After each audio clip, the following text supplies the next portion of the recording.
Morning.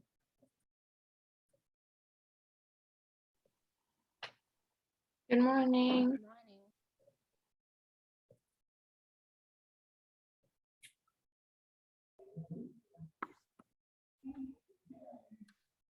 Is the camera okay?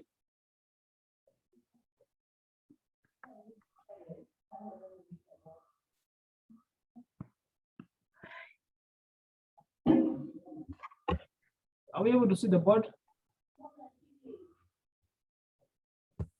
Yes. Okay. How was your weekend?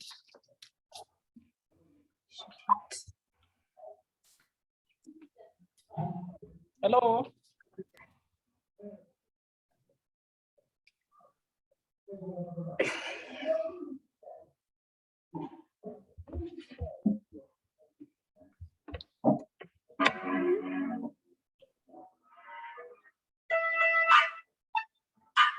So I posted solutions on Blackboard. Were you able to go through the solutions for the quiz in the Blackboard?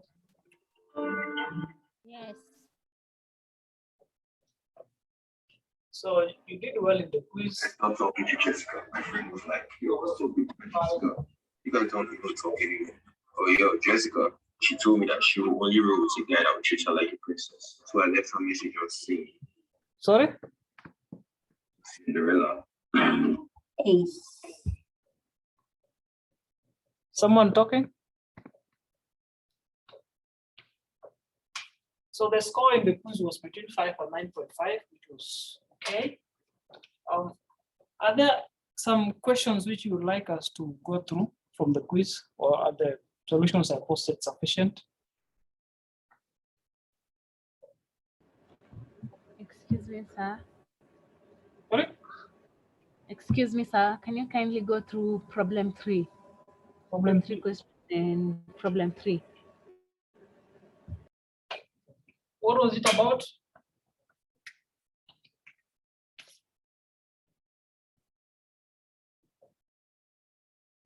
What is it about? Give me a minute. Give me a minute.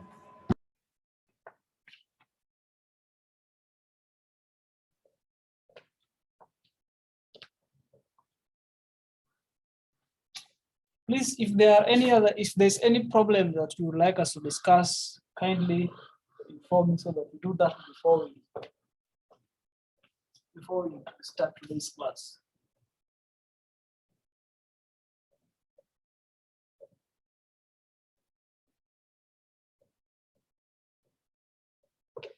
What is problem 3 about?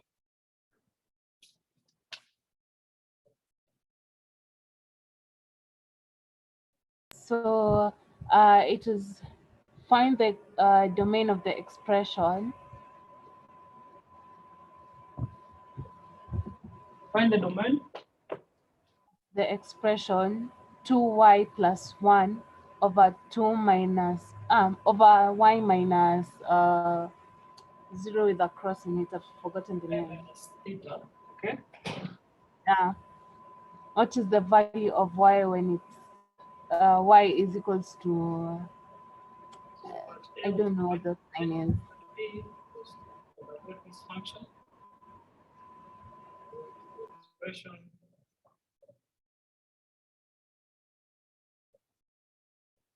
at the point y is equal to gamma. Domain of a function. We are saying that if you have a function defined from some set A to a set B, then the domain of this function is the set A, and it is simply the values for which this function is well defined. In other words, the values for which this function makes sense. And when you're dealing with rational functions or rational expressions as this, which is simply a quotient of two polynomials, to find the domain, you just need to check what happens in the denominator, because you are trying to avoid essentially division by 0. So the only point you need to check is when is the denominator 0, and then exclude that point from your domain. So in this case, at the point y minus theta is 0, we'll have y being equal to theta. So this means at the point y is theta, we'll have this expression having a denominator 0, and we want to avoid that. So the only way to avoid that is to make sure that this point theta is not in our domain.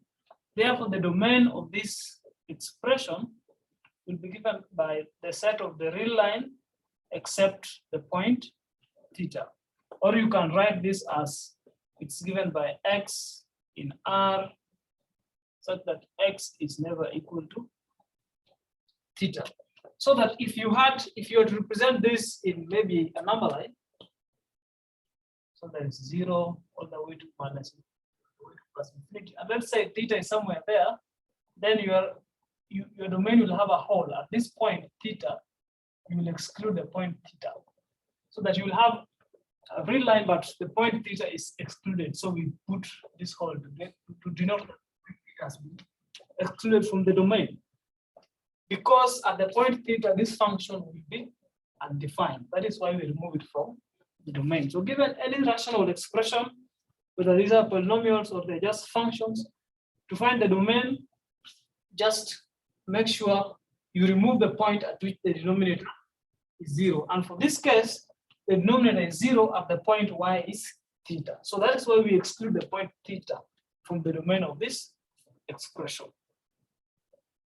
Okay? Okay.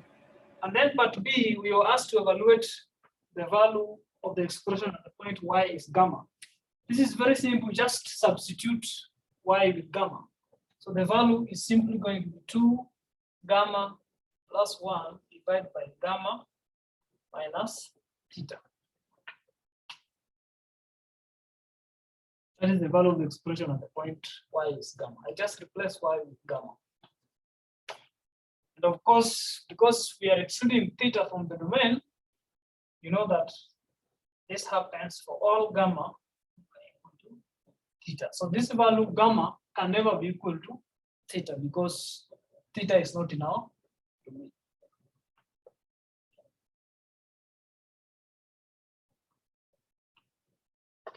This is how you are supposed to go through. I noticed that most of you are reading this as 0. This is not 0. And there are also some of you who are, instead of using the value gamma, they were saying let gamma be maybe 3, and then instead of using gamma, they use 3. Well, in some cases I was awarding, but I want you not to do that next time. Any more questions from the quiz? Yes, question B, 3B. So the question was x over y. Okay, it's a new question. Sorry? It's a new question, so you need to write it down. Okay, okay.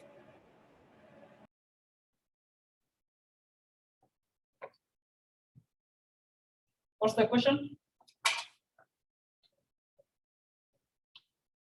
X over y X divided by y plus a over b, divided by b. all and fraction, okay, yes. Then a over b minus y minus over x. Like that. Huh? Yeah. Yes. So you are supposed to simplify. This is a compound fraction because in the numerator we have fractions. In the denominator also we have fractions. And in class we discussed 2 methods for simplifying such a problem. So the first method, which I gave you, was that you find the LCM of the denominator. So the denominator of the fraction. So in the numerator we have y, b, and x. Find LCM. So LCM of this guy is y, b, and x. Of course, y divides y once, b divides b once, and x once. So the LCM of these 4 guys, LCM of b, y, x, it's going to be the product bxy. This product bxy is the LCM of this, of the denominators of the fractions. First step, find LCM of the denominators of the fractions. Okay. So our fractions x over y denominator y, a over b denominator b, a over b denominator b, y over x denominator x. The LCM is bxy, as I've done here. The next step, multiply each term by this LCM. So this is first step.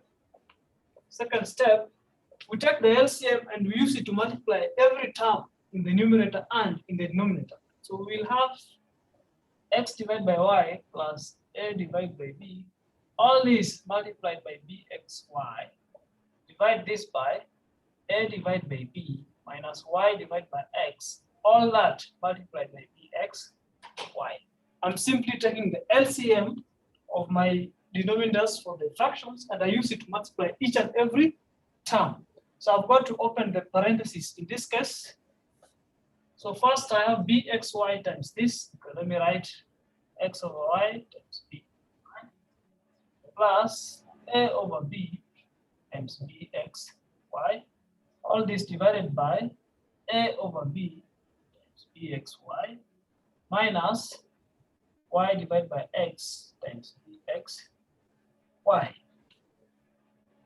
Y cancels y, so then I have x times b, so that's bx squared.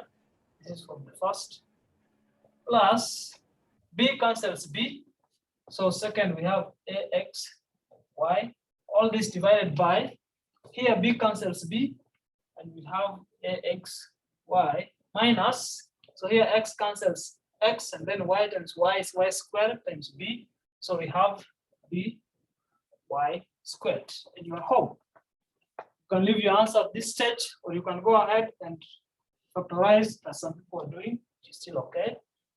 So that you have this x into bx plus ay divided by y into ax minus by. I was adding both because the question was just to simplify simply means you express this as a single fraction. And in this case, in other cases, we only have a single fraction. Okay, with that being said, why can't we cancel axy and axy Which on one? the first answer? Why can't we cancel out axy and axy? Because axy is not common in this second term, by squared. You can only cancel terms which are common. Yes, I understand, but okay, axy on the numerator and the axy on the denominator are same. So why can't we cancel out? Or are we also taking the positive values before the axy? That's a good question. Okay, let me give you, suppose I give you numbers, okay? Instead of letters, now I give you numbers. So you have 1 plus 2 divided by 2 minus 1. So to simplify this, going by your argument, you would cancel 2 by 2 and cancel 1 by 1. You only cancel if it's a common factor in the entire expression, okay? Because this, the right way to do it is to add 1 to 2, get 3. 2 minus 1 is 1. But if you are to cancel 2 by 2, then you will have 1 plus 1 divided by 1 minus 1. And here you're having a 0 in the denominator. So this will be some undefined value, which is not the same as 3. So it's actually wrong to cancel axy. You can't do that. Okay. So that was one way. The other way is to write the numerator as a single fraction and also write the denominator as a single fraction. So starting by the numerator, take x divided by y plus a divided by b. What is your LCM? The LCM is just the product of y and b. So that is by. Then y divides by b times, so b times x is bx plus b divides by y times, so y times a, that is ay. So this numerator as a single fraction is bx plus ay divided by by. That is first step. Second step, write the denominator as a single fraction. So take a divided by b minus y divided by x. Your LCM is bx. So B divides the LCM X times, so X times A, that is AX, minus X divides the LCM B times, so B times Y is BY. So this guy in the numerator is simply AX minus BY, all this divided by BX. So that is the first step. Express both numerator and denominator as single fractions. And then now proceed to divide. So now what we have is BXY plus AY all of BY. Divide this by what is the denominator? AX minus BY divided by X. How do we divide rational expressions? We simply flip and then change from division to multiplication. So we're going to have BX plus AY divided by BY times BX divided by AX minus BY. Okay? B is common, so we'll cancel the B's, and then we have X into BX plus AY divided by Y into AX minus BY, which is the same as what we have there. So any of those two methods will lead you to the same,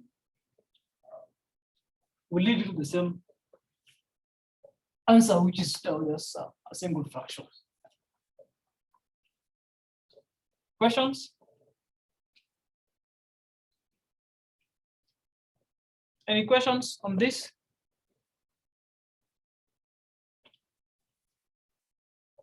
Another question from the quiz apart from this? It was 3C. Sorry? Number 3C. What is it about? It's a square root of J minus. I can't. It's it looks like a T, but you said it's not a T. But I've forgotten the sign.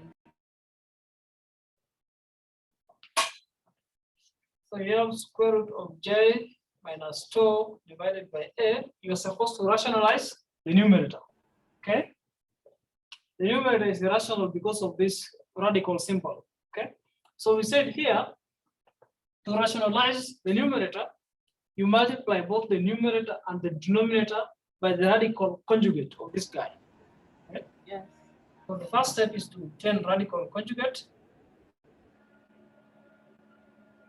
And there are always two possibilities. So you could use square root of J plus 2, or use minus square root of J minus 2.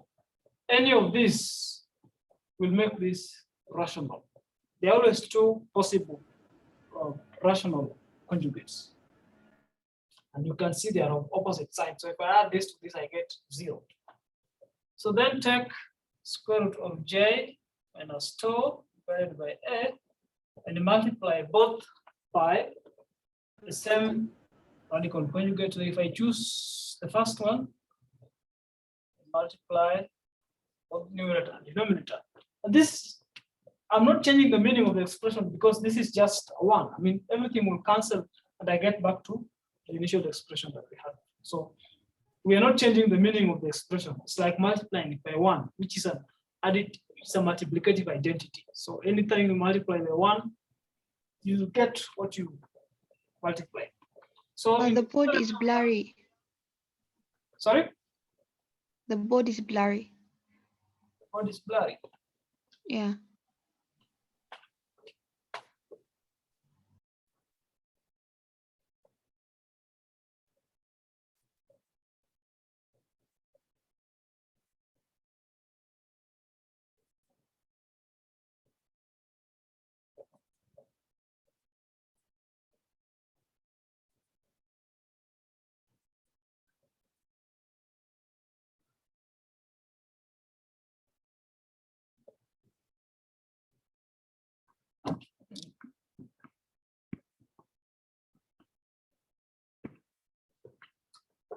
Should be okay now. It's still the same. Still the same. Yeah.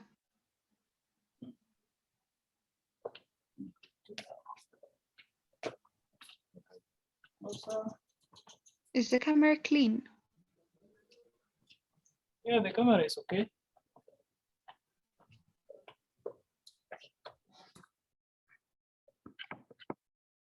How about there?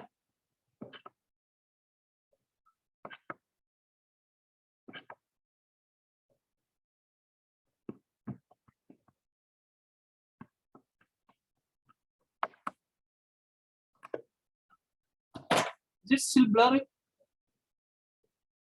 It's better. This is some light. So let me do this.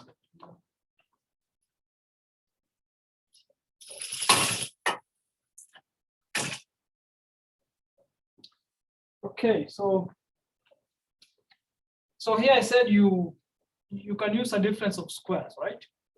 Because you are seeing it's the same. You're multiplying a difference by a sum for the same terms.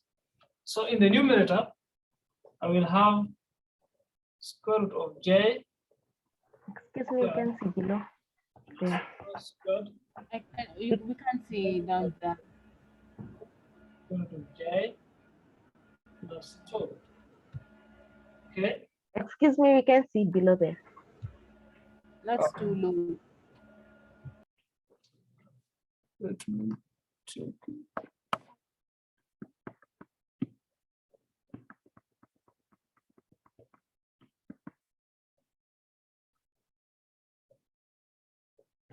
Yeah, like that, it's okay.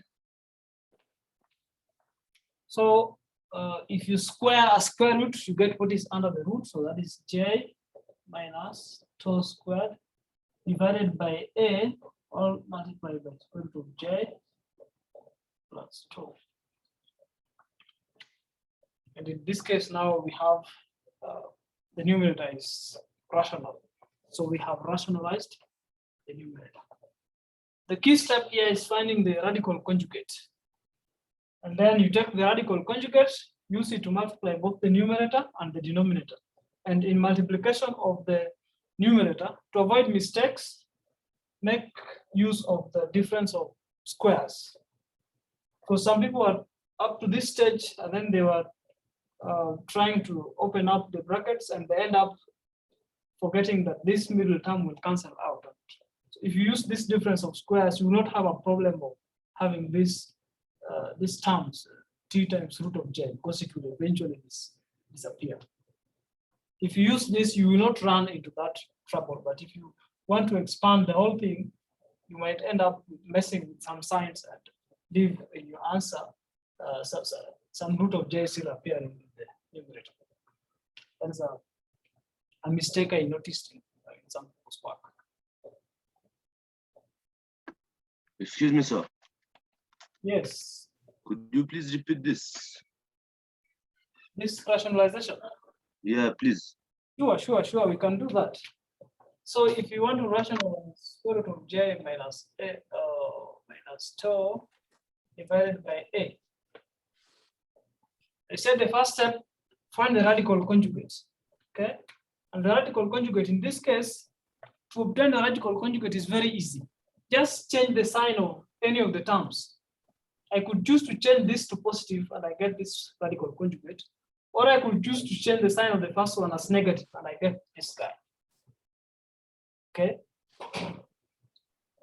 And then suppose I take this as the radical conjugate. I use it to multiply both the numerator and the denominator. So we take minus square root of j minus tau, all this divided by square root of j minus tau. We use to scale both the numerator and the denominator. So what do we have here?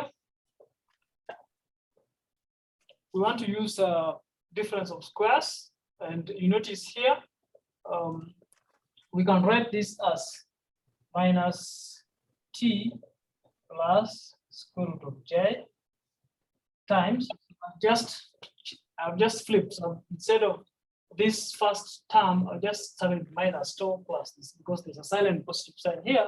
Then I also want to write this as minus 2 minus square root of j. All this divided by a times negative square root of j minus tau. Then you notice that now we have a sum. We have a sum of negative t plus root j and negative t minus j. So again, using a difference of squares, and the difference of squares formula I'm using is that A squared minus B squared is taking the sum multiplied by the difference. So in this case, my A is negative tau, my B is plus root j. So what we will have is negative this guy squared is tau squared minus square root of j squared is simply j. All this divided by A times square root of j minus tau. And this is the same as that. Because if I factor out the negative term in the denominator, I will have tau squared minus j divided by negative 1 into A into positive root j plus tau. I've factored out the negative sign, negative from this and from this term.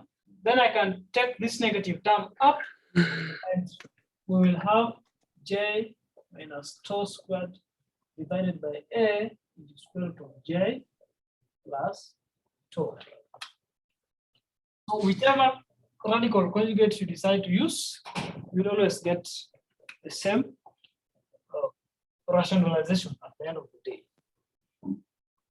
So if you ask to rationalize, for example, if someone gives you, let's say 1 divided by 1 plus square root of 2, the first step is to obtain the radical conjugate. In this case, you have to rationalize the denominator, sorry. Obtain the radical conjugate here, and there are two possibilities, okay? And the way to do that is to change the sign of any of the terms. You could change the sign of the first term or change the sign of the second term. So if I choose the sign of the second term, the conjugate will be 1 minus root 2, and then multiply everything by 1 minus root 2. And then when multiplying a number by its radical conjugate, make use of the difference of squares. And the difference of squares, we're saying if you have A plus B multiplied by A minus B, you should get A squared minus B squared. We proved this in class, I do remember. So here you will let A be 1, you let B be square root of 2. And then you will have 1 minus square root of 2 divided by 1 minus 2, which is 1 minus square root of 2 divided by negative 1, and that is simply square root of 2 minus 1. Okay. So for rationalizing numerator and denominator, two things to remember. One, how to obtain radical conjugate by changing sign of any of the terms. And then two, using a difference of squares to simplify. Okay.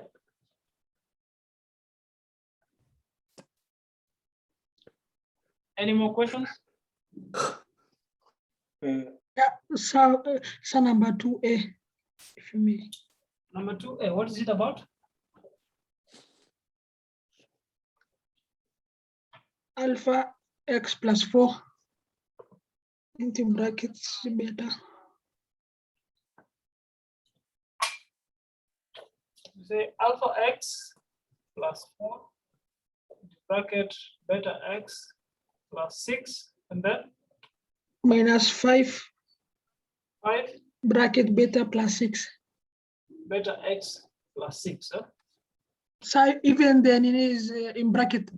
The nini, the plus 4 it is also in bracket. Yes, I put it in bracket. I put it in bracket. Yeah. Yeah, okay. So by identifying a common factor, in this case, you quickly realize that this is a common factor because it's in this first group and it's in the second group. So you pull it out. So we have beta x 6. We pull it out. In the first group, you get this factor, which is alpha x plus 4. In the second group, there is only minus 5. So minus 5. Then you have beta x plus 6 multiplied by alpha x minus 1. Of course, I was even awarded at this stage. The key thing is pulling out the beta x plus 6. So for those who left at this stage, I was still awarding 4. I was awarding also this because this is the main step in this work.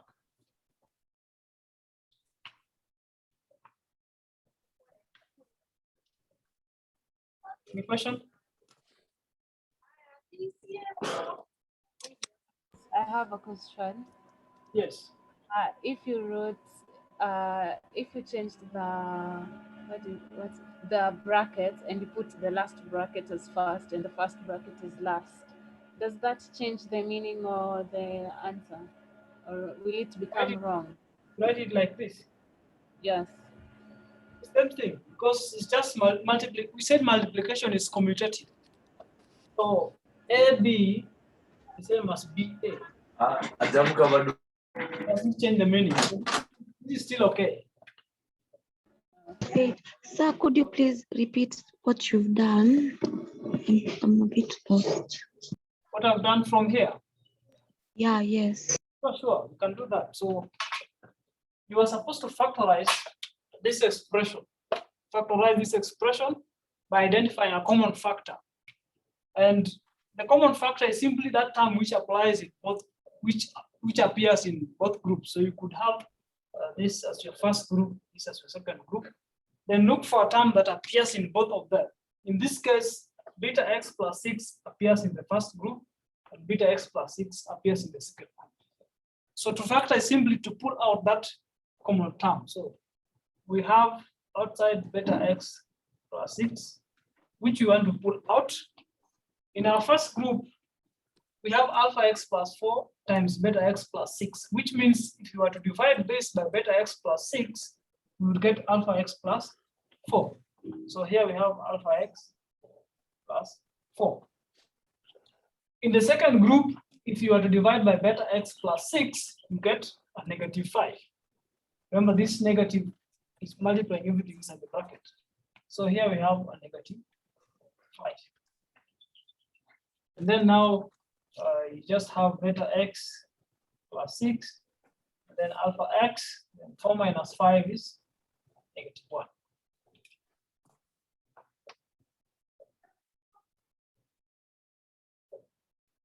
Maybe let me give you another example. So suppose you are asked to factor maybe 2x plus 4, x minus 1, x minus 2, x minus 1. Suppose you are asked to factorize such an expression. You simply identify the common factor. But in this case, if I have two groups, then this will be a common factor. It's x minus 1. So by factorization, I will pull out x minus 1. In the first bracket, x minus 1 will divide this guy as 2x plus 4. Okay. In the second bracket, it will divide this as x minus 2. Then the next step, I just need to collect like terms in the second bracket. So what we have here is x minus 1 multiplied by 2x plus x, that is 3x, 4 minus 2, that is 2.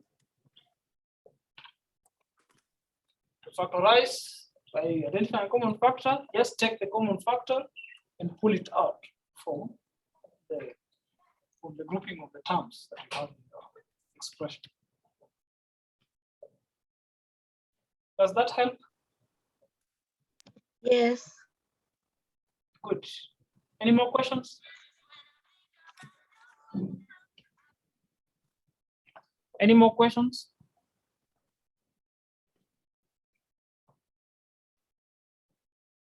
No questions. How about the first part?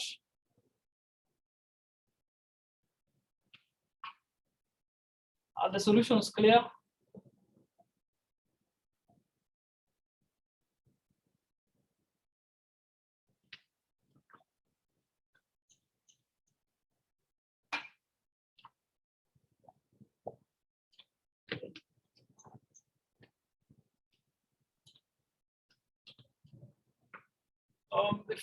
Before today's class, there's this question that made most of you miss 10 marks.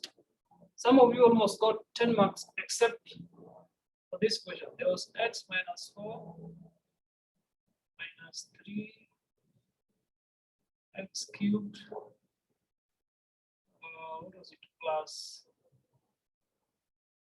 6x squared. Is it the one that was in the cut, sir? This was not in the card. Factorize completely. Okay. Was it? It's part 2. I think part 2. There's the one starting with x to the 4 minus 3. Yes, let me read for you, please. I have it. Okay, okay. X power 4 minus 2x power 3, Okay, so this is 2. x power 3, Uh-huh. then minus 3x power 2, Okay, minus 3x power 2, and then plus 6x. plus 6x. Yes. You are asked to factorize completely. Most of you are not factorizing completely. That's why I was doing half a mark for that. If you're asked to factorize completely, you're supposed to leave your answer in the simplest possible form, but it cannot be factorized any further. So there were so many approaches you could take to factorize this expression. And the one which most of you did, which is okay, is to group these terms. And then in the first group, you realize that x cubed is common, right? So factor out x cubed from the first group. So we have here x cubed into x minus 2. That is the first from the first group. Okay. Then in the second group, you realize that 3x is common. So minus 3x into x. And because this is positive 6, so this has to be minus 2. So that negative times negative gives you a positive. And then now what we have just done, common factor, x minus 2, x minus 2. Pull it out. So we have x minus 2. In the first group, we get x cubed. And then in the second group, get this term, minus 3x. Most of you are leaving their responses at this stage. But you realize that the second term, x, is still common. So you could factor this as x minus 2 into x squared minus 3 times x. Then now you have factored completely. So there is no further factorization for this kind of expression, at least in the real life.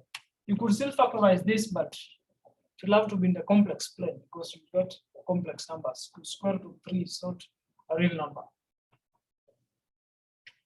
The other way to do this is to Why have you put the x outside? Sorry? Wasn't it x cubed minus 3x? Why did you put the x outside the bracket? Because I have factorized x cubed minus 3x. X is common. X is a common term in x cubed minus 3x. Mm-hmm. So I've pulled out x. The first time I get x squared, second time I get 3. Okay. Yes, that's why I have this. So that was one way. The other way is to notice that x is common in all the terms. Then first thing is to factor out x. So have x and then you have x cubed minus 2x squared minus 3x plus 6. Then you can factorize what is inside by grouping. Okay, so we have x outside, and then in this first group, x squared is common. So I have x squared into x minus 2. In the second group, minus 3 is common. So I pull out minus 3 into x minus 2. Remember, this has to be minus 2 so that negative times negative gives you a positive 6. Okay. And so then I pull out this common factor x minus 2. So we have x outside. Then in the big bracket, we have x minus 2. Factors here as x squared, factors here as minus 3. So this is complete factorization. You cannot factorize any further in the real line. So on Monday, we will have your mid-semester, and it will follow the same format for the quiz. You will have 3 problems. The first problem will be true and false. So you will be given some definitions. You will read the definitions and you'll have to state whether those statements are true or false. Okay. In some cases, you have to do some workings, but for the mid semester, you just indicate true or false without justifying your choice. And then there'll be a second problem and a third problem. There are only 3 problems in the mid semester exam. Any questions? Okay. Next, I have a question about the mid-semester exam. So is it okay if, or when we are doing the problems, we can have like a paper to do calculations from?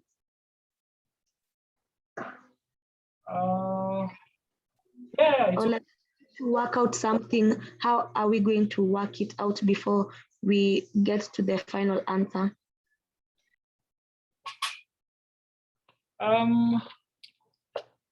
You will just do the same thing you've been doing with the assignments and the quizzes. How have you been doing it before? You just do your solutions and then you write the fair copy, and that's what you will send. Oh, okay. Yes, yes. Okay. You will use the same format that we've been using for the quiz and the assignment. Nothing is changing. I'm trying to be consistent. I have a question as well. Yes. So are the other 2 questions all the way from sets, or is it like a specific topic? Oh, yes. So the quiz, the mid-semester exam will cover from the first topic to the 5th topic. So there'll be questions on sets. Questions on sets. There'll be questions on polynomials. Very simple questions. Most of them you've done in class. Questions on factorization. There'll be questions on linear. Questions and nonce. What else have we done? Rational expressions. They'll be very simple questions on this. Trust me, they'll be very, very simple. Will they be multiple choice? Yeah, the first problem will be true or false. So first problem, true or false. You will read some statements and decide whether you agree with them or not. Second and third problem, there is some little workings that you need to do for the second and the third problems. Wait, so the second and third workings will be like how we've done the assignments? Sorry? The second and third workings will be like how we've done the assignments. Yes, actually the format of the quiz is the same format I've used for the mid-semester exam. Only that this mid-semester is a bit easy compared to the quiz. The quiz is tough, but the mid-semester will be easy. How will we forward the PDFs in time and scanning and all that? Blackboard, we will use Blackboard. We'll do, don't worry, I'll be there throughout on Monday. We will do this on Monday and I'll be there throughout. Okay. Excuse me, sir. Yes. Have you posted the solutions on the quiz? Solutions for the quiz? Yes, I have posted the solutions for quiz on Blackboard. Okay. And also for the first assignment, you check week 3. First assignment, first takeaway assignment, check course content week 3. This was takeaway 1. And then the quiz 1, check course content week 5 for the solutions. Okay, thank you, sir. In case there's any argument which is not clear, you can always drop me an email to explain further. More questions? Okay. Yes, sir. Yes, I have a question. Yes. Could you please repeat the exercise that you did on pool, like the swimming pool? The what? the swimming pool, the exercise that we did in class about the swimming pool, can you just go through it again, please? The exercise we did in class on the swimming pool. Yes. Do I remember? I remember the swimming pool was it 16 or 15 and 14? What are the 16 and dimensions? What are the 16 dimensions? and 14. 16 and 15. And 14. 16 and 14. Yeah. Yeah, so our swimming pool is No, it was 15. 14 and 15, sir. 15. Yeah. Okay, no problem. And then you were supposed to fence, leaving some allowance. Okay, uniform allowance. So this is a known variable which you do not know. X is uniform all round. X. So we have a swimming pool, which is this shaded part, and then we want to fence it for, so that we leave some uniform width all around the pool. And what was the length of the wire? Length of the fence? 100 meters. 200 meters. What was the length? 200. Yes, 200. Okay. So here you are expected to remember that this question was testing on your application of perimeter. How do you find perimeter of a rectangular object? So first, find for the extension, how long will this length be? So there's an X on this end, there's an X on this end. So the whole length will be 15 plus 2x. So there's an X on this right hand and there's an X on the left hand. So X plus X is 2x. That's why I've added the X. Similarly, the width will be this 16 plus there's an X at the top and an X at the bottom, which is 2x. Okay, so we have a rectangle, length 15 plus 2x, width 16 plus 2x. How do you find perimeter? Perimeter is twice the length plus the width. Given any rectangle, the perimeter is twice the length plus twice the width. Okay? So just come and make your substitutions. In this case, our length is 15 plus 2x. Our width is 16 plus 2x. Our perimeter is 200. So I just take these values and substitute. Remember, we are looking for X. It is this uniform width which we are looking for. We do not know what it is. So the perimeter 200 is going to be 2 into length is 16 plus 2x. So I have here 16 plus 2x plus the width is 15 plus 2x. So we have here 15 plus 2x. Collect like terms. So this side we have 200 is going to be twice 16 plus 15 plus 2x plus 2x. So this side we have 200 is going to be 2 into 16 plus 15 is just 31. And then 2x plus 2x is just 4x.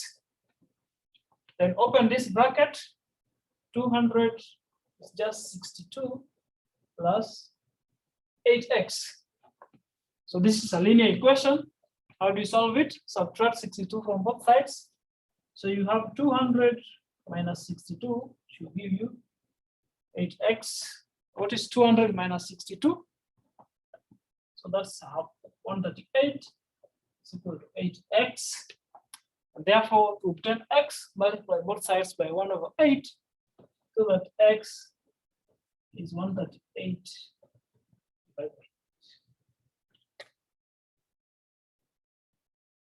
8. Okay.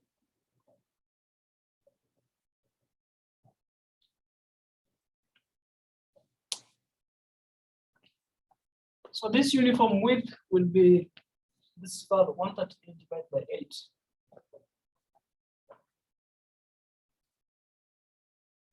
Which you could write as, so you could simplify this fraction, but there's really no need It's enough to give your answers that. Unless you're asked to give your answer maybe to 2 decimal places or to 4 significant figures, then you'll have to find this. This is just using a calculator. It's really not thinking required to go beyond this. Okay. Is that okay?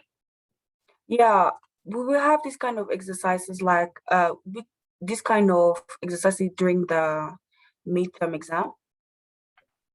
No. This one will not be there. The midterm exam will be very straightforward. There will be no question requiring you to come with your unknown expression. It will be very straightforward. I hope so. Not that you hope so. I'm assuring you. I'm telling you what's there. Okay. So let us do something new today. Was assuming all of you are fine.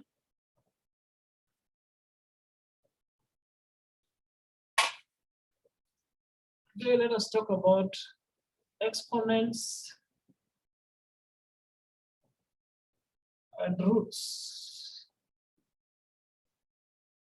Well, maybe because of time, we will talk about exponents because I see we have already used about 53 minutes. So today we will only talk about exponents, but this topic on exponents and roots is very important. There are so many real life situations which require you to exercise or use this knowledge of exponents and roots. Those of you who have done chemistry, there is what we call a pH scale, which simply measures the level of acidity or alkalinity of some aqueous solution. For you to understand this pH scale, which is given as logarithm, so you take the logarithm, the negative to the logarithm of the number of hydrogen ion concentration to give you the pH. You need an understanding of exponents for you to be able to understand such a scale. Also, earthquake normally measured using Richter scale, which simply takes the amplitude of the earthquake and then you take the logarithm. So the Richter scale is simply the scale that takes the logarithms of the amplitude of the earthquake. That's another application of this. And most importantly, we'll be using this to represent very small numbers, very large numbers. When you're taking measurements, so you need to understand the exponents for you to be able to represent very small numbers and very large numbers. Especially with very large numbers, you can save computer memory for those who, when you're doing a numerical analysis. With exponents and roots, you can save computer memory. For example, if you want to store, let's say 10 to the 100, because 10 to the 100, as we will see, is simply 10 multiplied by itself 100 times. That's a very big number. So if I store it at 10 to 10, I will only need to store how many digits? 1, 2, 3, 4, 5, as opposed to a space for storing 100 digits. So this will save our work. And also very small numbers like 0. Maybe 100 zeros up to 1. I just need to write this as 10 power negative 100. I will require here a space to store 6 values instead of 100 values. So this topic is very important. It has so many real life applications. Let's give some few definitions. Which we will need. So when I write a to the n, the meaning of this is simply you take a, multiply by a, continue like that until a, and you do this n times. So when you write a to the n, it means a is multiplied by itself n times. So in other words, there are n such factors, okay? And in this case, a is called the base. A is called base. N is called exponent. In some cases, n will be called an index or a power or an exponent. They mean the same thing. So this n could be called index, exponent, or power.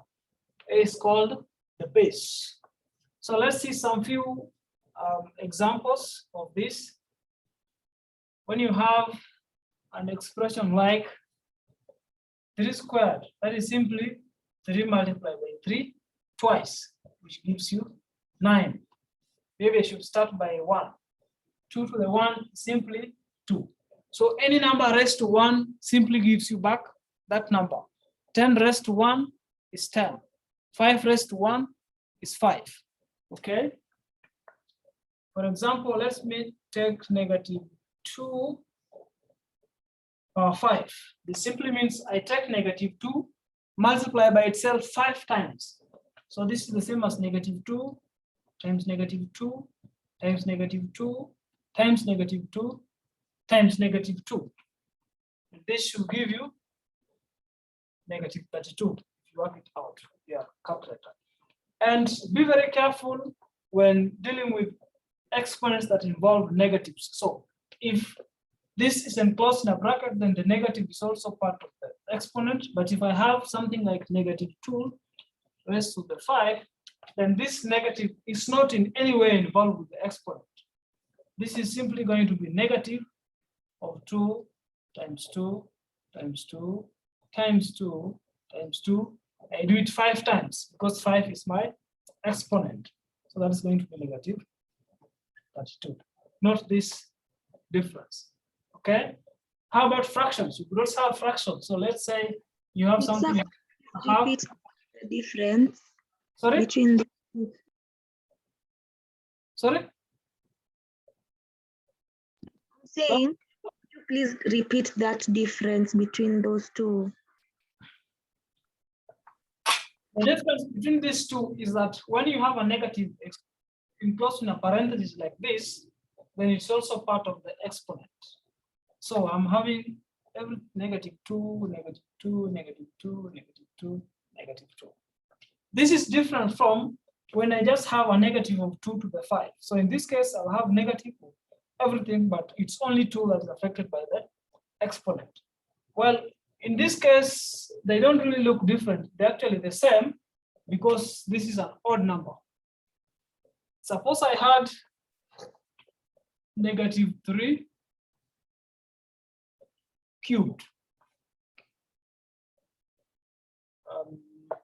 No, that's still an odd number. Let's do an even number.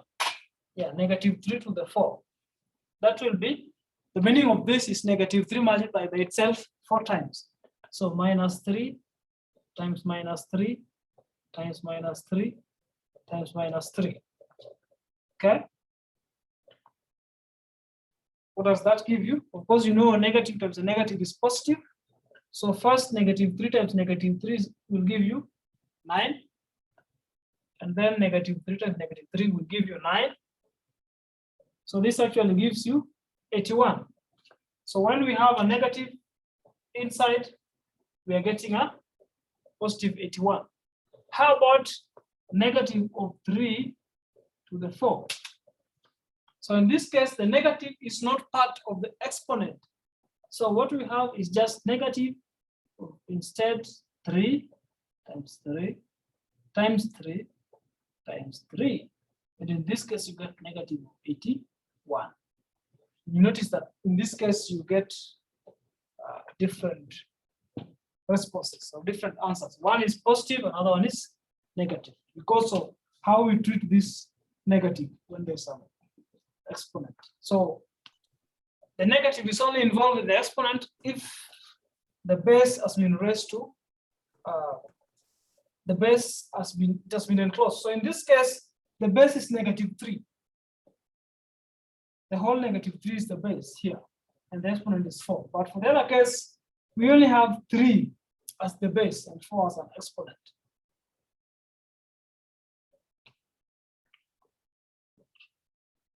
Okay. I was to give an example involving fractions, something like 2 divided by 3. We have this maybe raised to 4. Okay? It simply means you multiply it by itself 4 times. So you will take 2/3 times 2/3 times 2/3 times 2/3. You can work out this to get 16 divided by 81. So remember the meaning of this expression, you multiply this base by itself n times, okay? Excuse me, sir. Yes.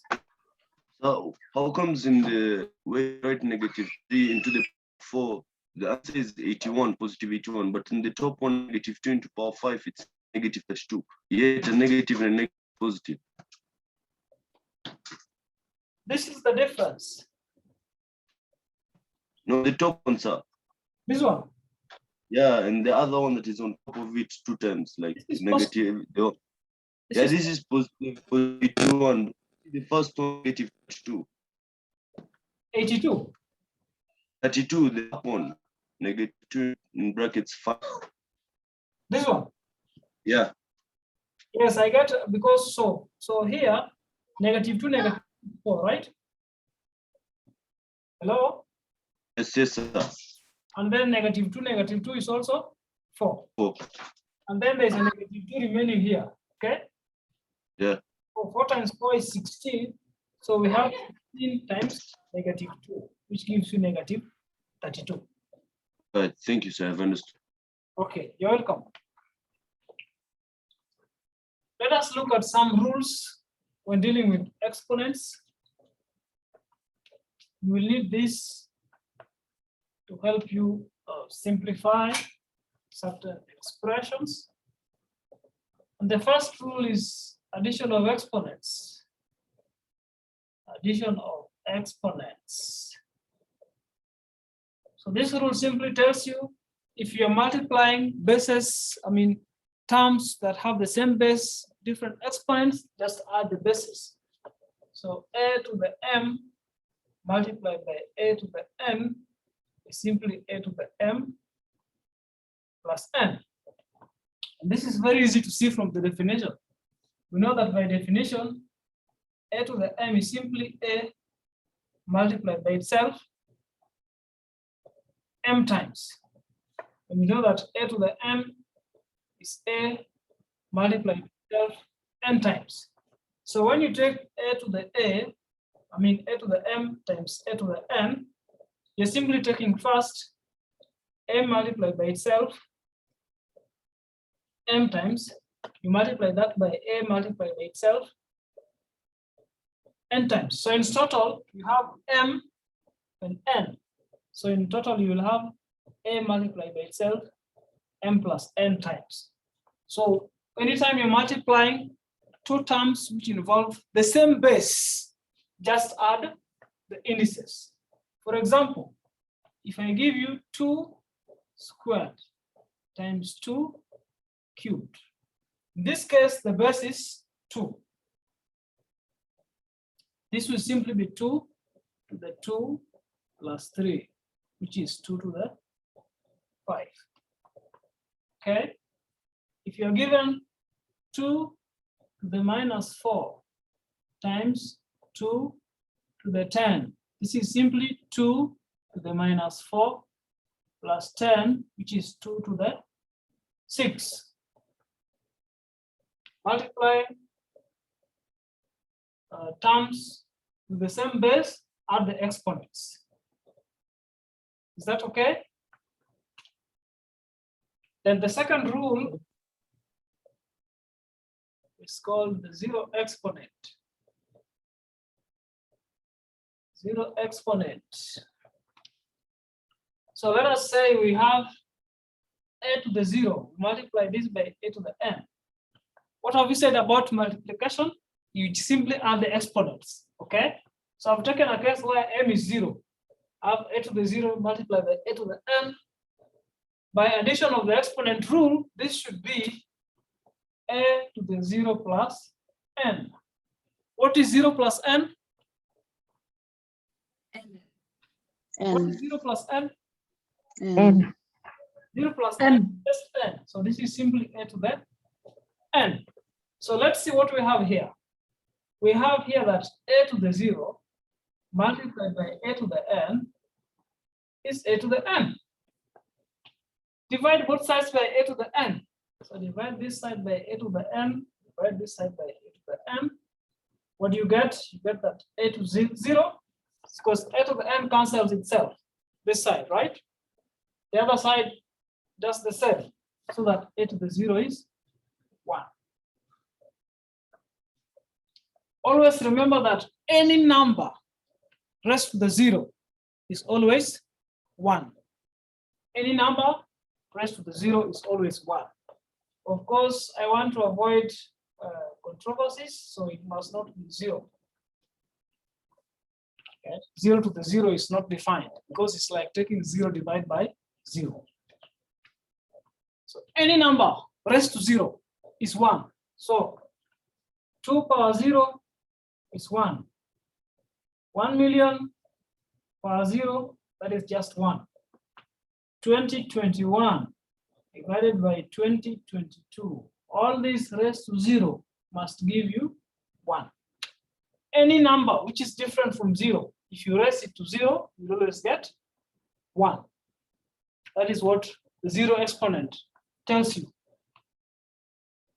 Take any number, even negative 1000, raise this to 0, you get 1. Okay? Hello?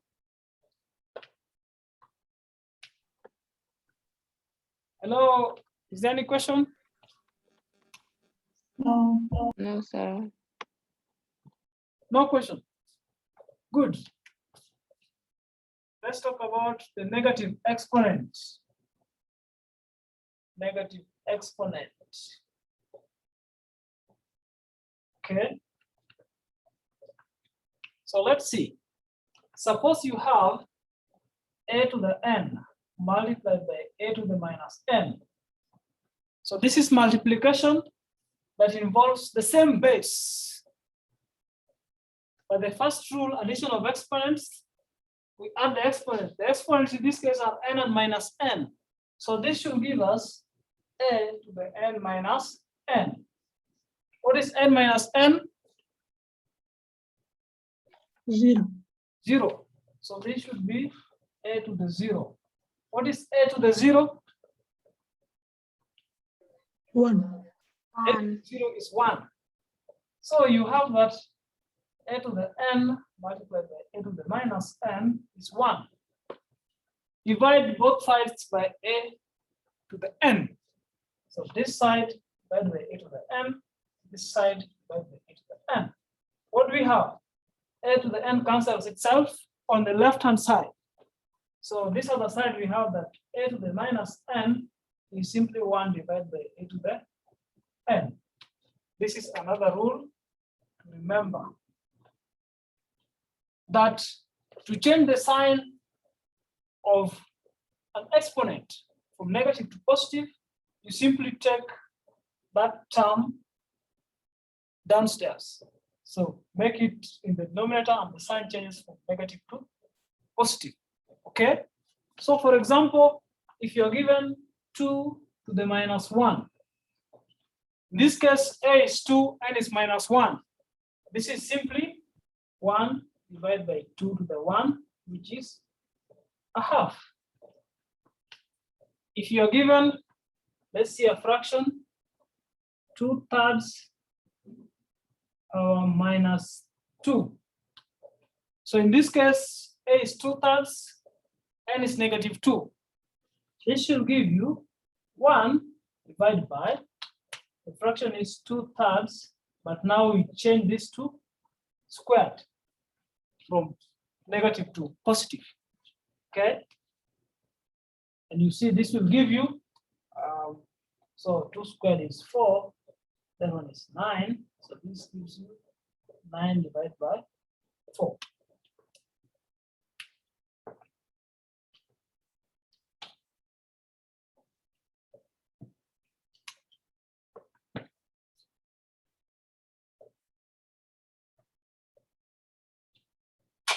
So to change the sign of an exponent, Or when you're dealing with negative exponents, simply change the sign and take the term downstairs. Okay.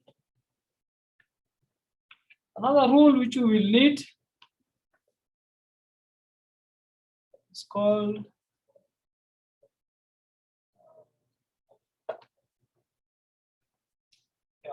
so there's really no order. Raising a power to a power. Let me say raising a product. Raising a product. Raising a product to a power. So when you have an expression like a, b to the n, this is the same as a to the n, b to the n. And it is very easy to prove because ab to the n, by definition, that simply means you're taking ab times ab times ab all the way times ab, but you do this how many times? N times. That's the definition. And then you realize that multiplication is commutative. So taking a times b is the same as taking b times a. So I can simply arrange this so that I start with the s. So I have a times a times a, but because I had n ab's, it means I will have n a's, and then b times b. I'll also have n b's. That's why now this by definition becomes a to the n times b to the n. For example, if I give you 2 times 3 cubed, this is simply 2 cubed times 3 cubed. Okay. So I give you 5 times 4 power 6. This is simply 5 power 6 times 4 power 6.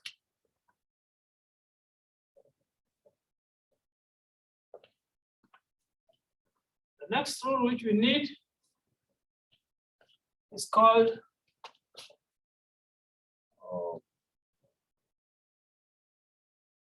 let me just call it subtraction of exponents. Excuse me, sir. Yes. The board is not clear. Like it's very, very blurry.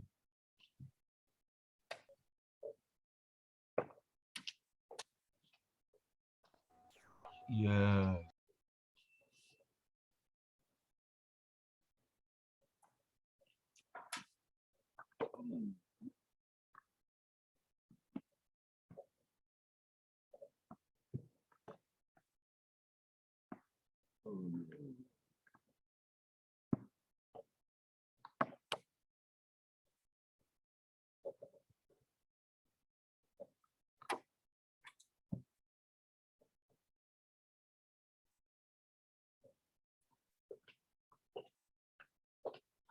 Has it changed now? Yeah, it's a bit much better. Wow, should be.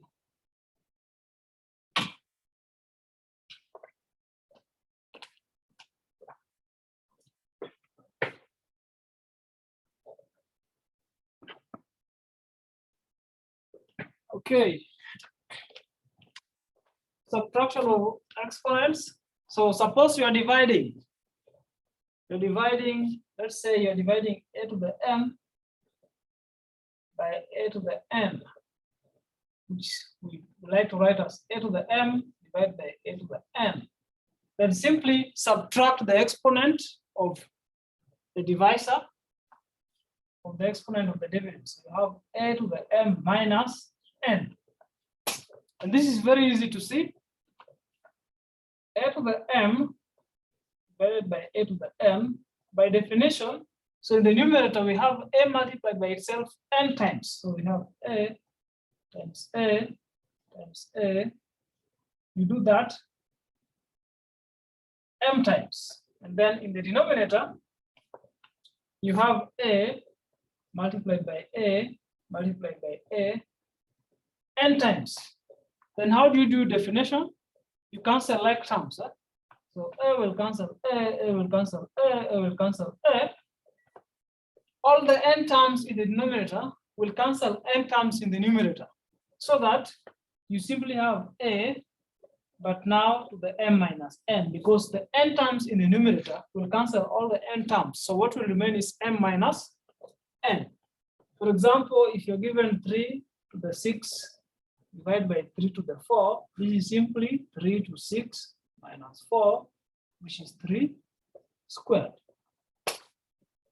Okay, if you're given a,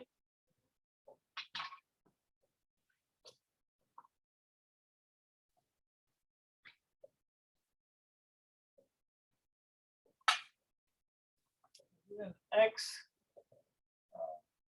x to the 6 over x to the 4 times y to the 5 over y to the 10. So we have now combined them. We want to use the law of subtracting exponents. So deal with each base at a time. So the first base I take is x.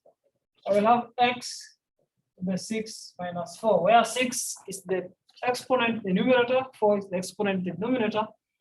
They should be multiplied by y to the 5 minus 10. And you'll eventually have x to the 2 times y to the negative 5. But because I know the law of negative exponents, I could remove this negative by taking y to the 5 downstairs, and the sign changes to positive.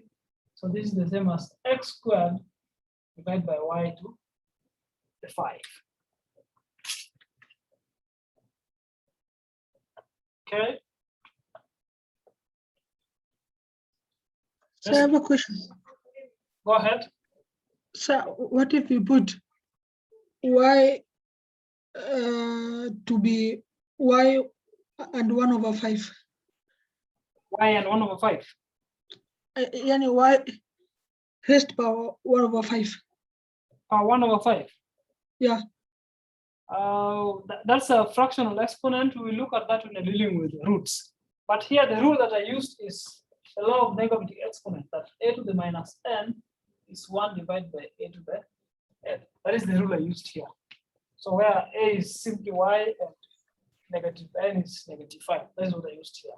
But if you're talking about y to the 1 over 5, we will look at this when dealing with roots, because this is the 5th root of y, which I have not defined yet here.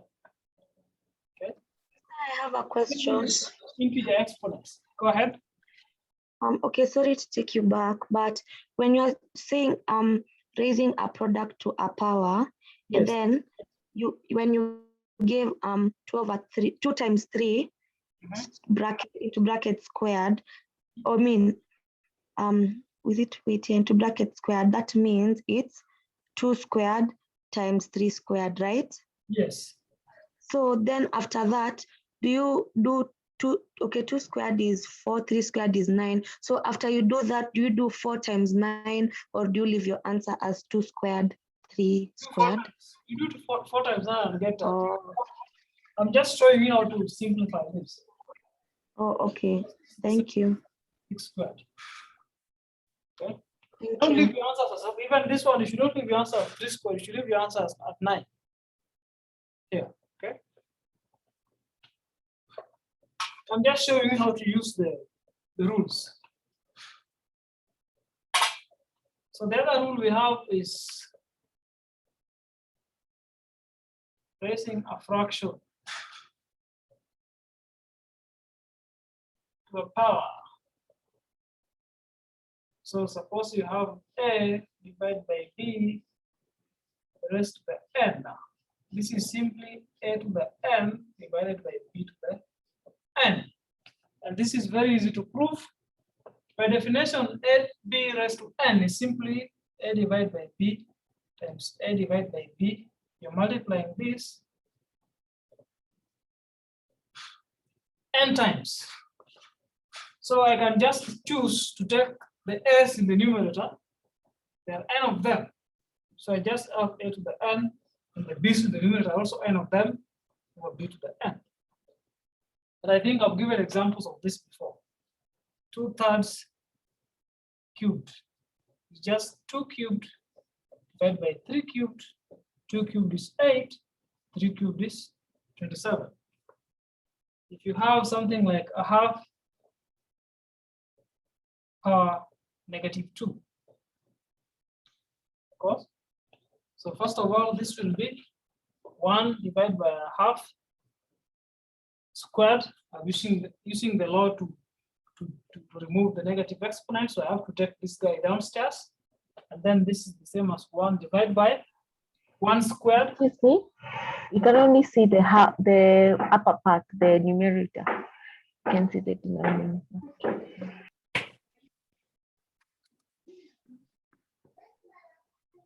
Should be okay now. Much better, thank you. Okay now.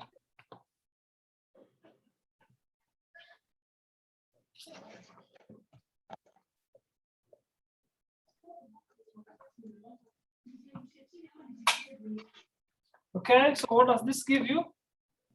This gives you 1 divided by a quarter. What is 1 divided by a quarter? 4. 1 divided by a quarter is simply 1 times 4 divided by 1, which is 4. Okay, so remember this rule. If you are raising a fraction to a power, simply raise the numerator and denominator to the same power, and then get the quotient. Okay. Excuse me, sir. Go ahead. I have a request. Could you please do another fractional example, but one with a negative exponent? Okay, give me an example you like. Like 5/6 to the power of -4. To the power of -4. Good. The power of -4. Okay. So this is first of all, I use the law of the negative exponent. Okay. So this is the same as 1 divided by 5/6. Now raised to the 4. Fine. I've used Yes.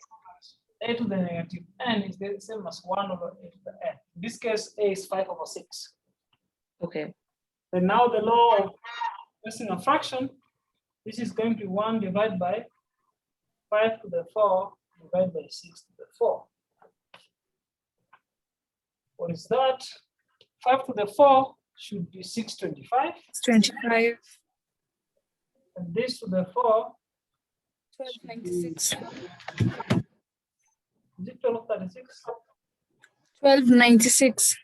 Oh. 1296.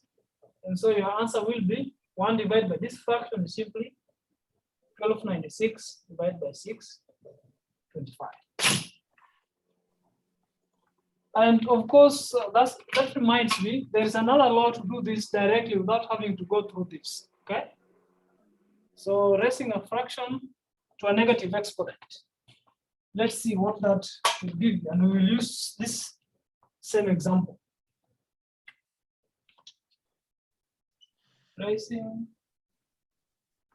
a fraction. Okay, all my pens are dead. A fraction to a negative exponent. Negative exponent. So let's say you have a to the b raised to the minus n. This is b divided by a raised to the n. And it's very easy to prove this. By definition, by using the law of the negative exponent, we know that a over b to the minus n is 1 divided by a over b the n. That is just the definition I've used. And then excuse me, sir. It's a bit unclear. I think the pen is the issue, especially on the side that you're writing on. Okay, maybe let me try to write.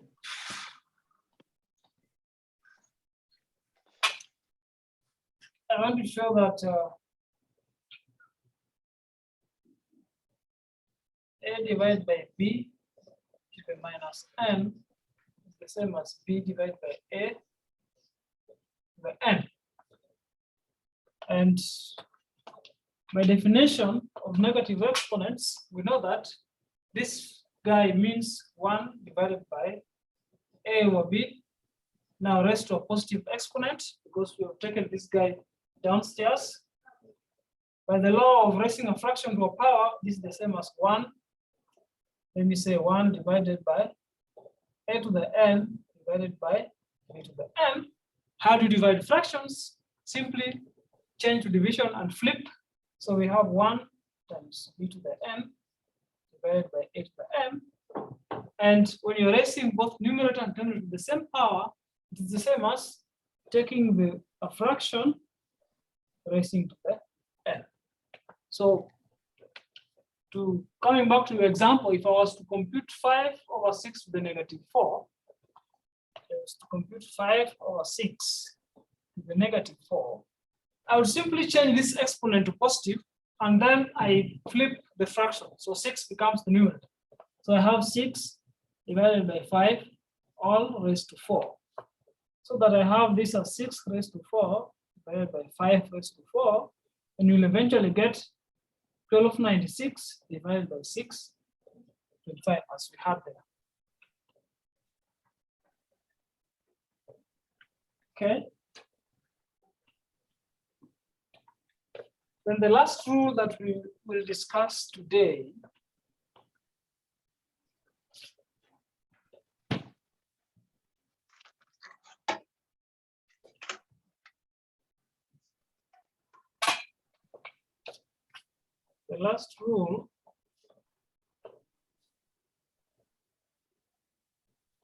is that a to the minus m divided by b to the minus n. Simply b to the m divided by the m. This is the last rule. And it's very easy to show this because by definition, a to the minus m, we have said a to the minus m is the same as 1 divided by a to the m.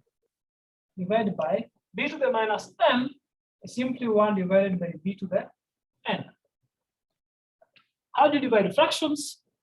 Simply change to multiplication and flip the second guy. So we will have 1 divided by a to the m times b to the n divided by 1, and you get b to the n divided by a to the m, as is there.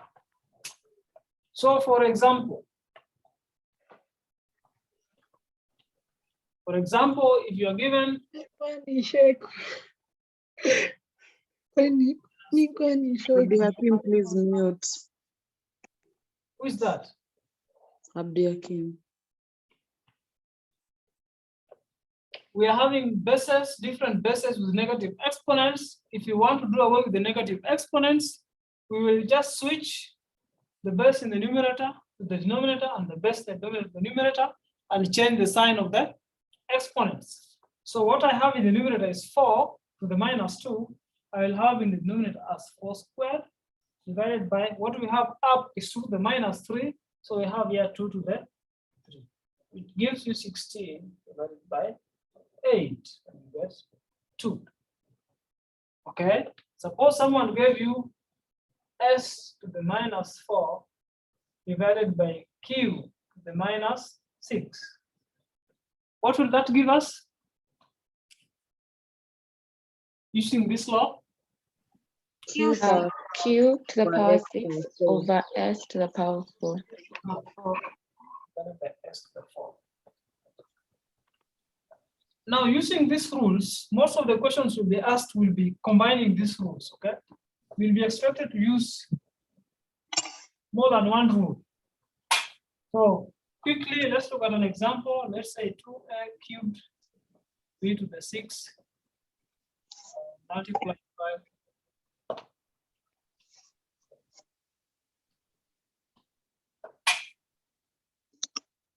there is one rule I forgot. Sorry, there's one rule I forgot. It's a very simple one. A to the m raised to n, to the m, n.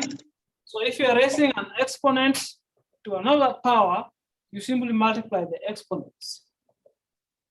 For example, if you have 2 cubed squared, this will be 2 raised to 3 times 2, which will be 2 raised to 6. if you have 4 We squared can't see that part. raised to 4, it's going to be 4. Excuse me, sir. Excuse me, sir. The board is unclear. We can't see anything. Oh.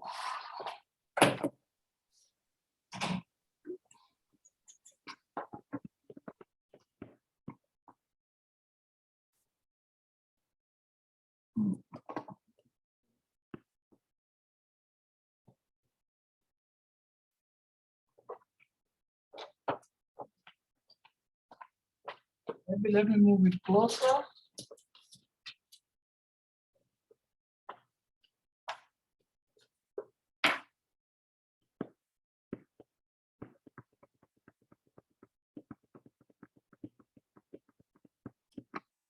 How about there?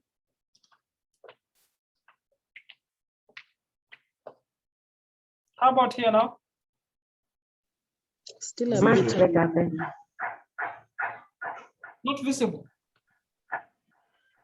Still a bit blurry. Maybe if you write bigger. Okay, so the last rule I'm talking about is a to the m raised to n. It's a to the m n. Oh my God, this pens. What of them? Pens. And I just gave an example. If you have maybe 3 squared raised to 4, then just multiply the exponents. This should be 3 raised to 2 times 4. It should be 3 raised to 8. If you have 5 raised to 3 power 6, this should be 5 raised to 3 times 6, which should be 5 raised to 18. So this last law is telling you that if you raise an exponent to a power, then just multiply the powers and raise it to that base. Now you will have some questions which require you to use more than one rule. So for example, if you have 2a cubed b squared, all this multiplied by, I don't know, maybe a b cubed raised to power 4. Simplify this kind of expression using the rules that we have learned. So we'll apply the power rule on the second bracket. So first we have 2. Excuse me, sir, I can't see. I'm not seeing. You can't see the last part. Your pen is faint.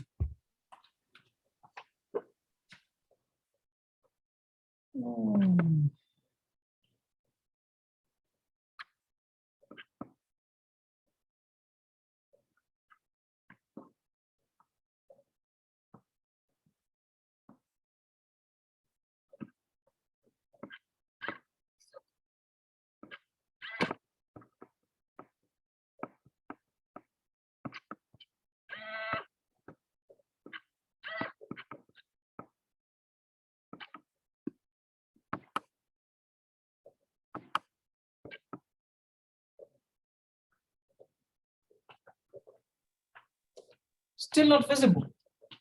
Better. Okay.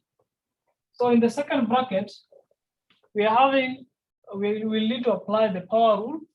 So it means we are raising a product to a power. So this means we will have a to the 4 times b cubed raised to the 4. And then this gives 2a cubed b squared multiplied by a to the 4. So here you are raising a power to another power. Just multiply the powers. So you have b, 4 times 3 is 12.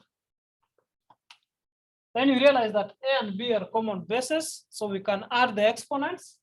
So we will have 2a to the 3 plus, so 3 as an exponent, a as an exponent 3, also as an exponent 4.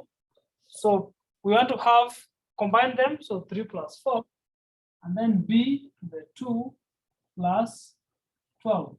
So this gives you 2a to the 7, b to the 14, where I've just used, so first we used raising a product to a power, then we use raising a power to a power, and then addition of exponents. When you're multiplying two terms with the same base but different exponents, just add the exponents and put them together. Maybe one last example.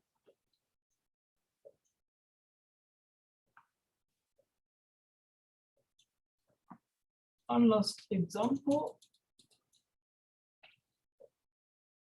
for today. Simplify. Oh my God.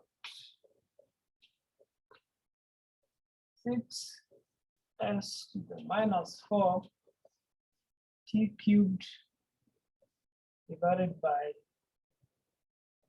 t to the minus 6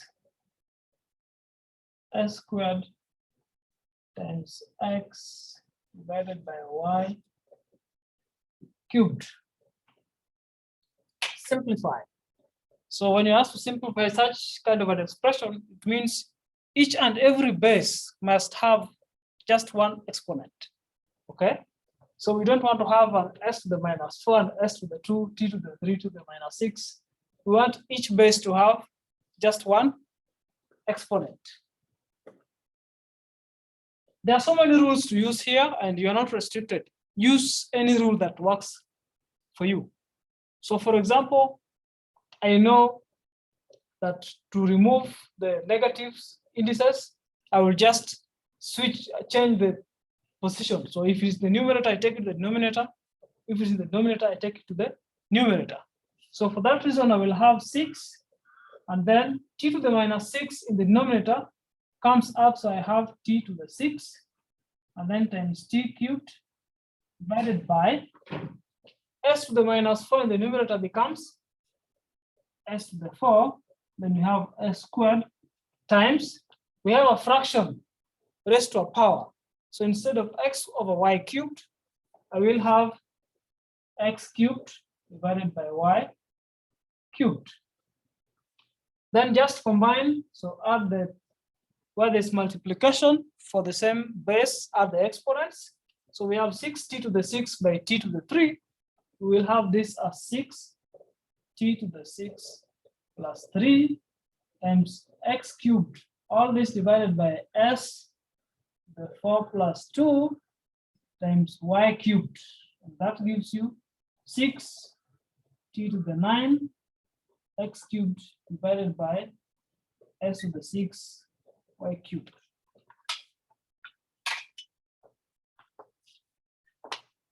Six t to the 9 x cubed divided by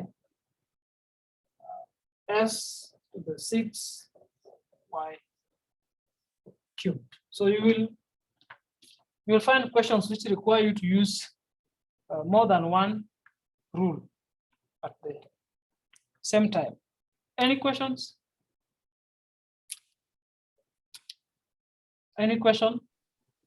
So where we have 6s power negative 4, when we were changing it to a positive power, why do you separate the 6 and the s? Which?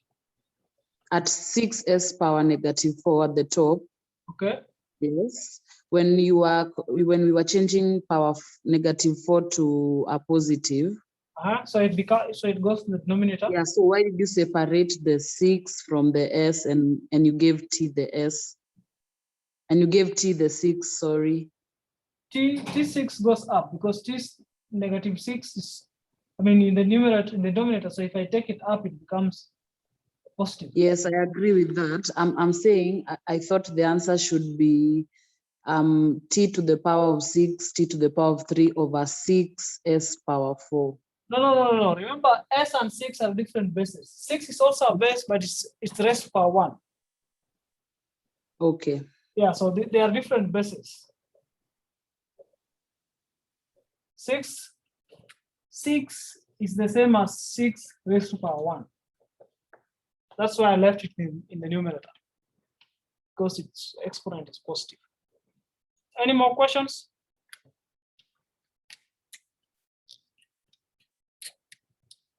Okay,